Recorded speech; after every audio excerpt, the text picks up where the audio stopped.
நான் ஒரு நாள் வானவில்லை விட அழகான ஒரு கனவு கண்டேன்.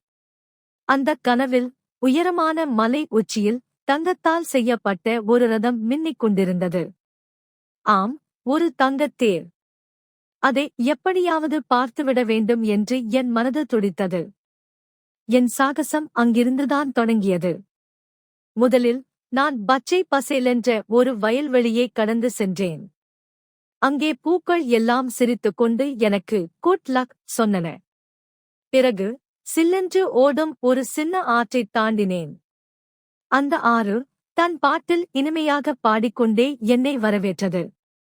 கொஞ்சம் தூரம் போனதும் கிளியும் குயிலும் பாடும் ஒரு அடர்ந்த காடு வந்தது. அந்தக் காடு எனக்கு பயம் தரவில்லை, மாறாக அது நிறைய புதிய விஷயங்களை கற்றுத் தந்தது. இறுதியாக நான் மேகங்களைத் தொடும் மலை மீது ஏற ஆரம்பித்தேன். கஷ்டமாக இருந்தது, ஆனால் என் இலக்கை நினைத்து நான் தைரியமாக முன்னேறினேன். மெதுவாக அந்த மலை உச்சியை அடைந்தேன்.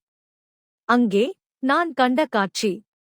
வானத்து நட்சத்திரங்கள் ஒளிர, நிலவொளியில் அந்த தங்கத்தேர் ஜொலித்துக் கொண்டிருந்தது. ஆஹா! அதன் அழகு என் கண்களைப் பறித்தது. அந்தத் தேரைப் பார்த்ததும் என் சோர்வெல்லாம் பறந்து போய், என் இதயம் சந்தோஷத்தால் நிரம்பியது. நானும் ஒரு பெரிய சாகச வீரனைப் போல உணர்ந்தேன்.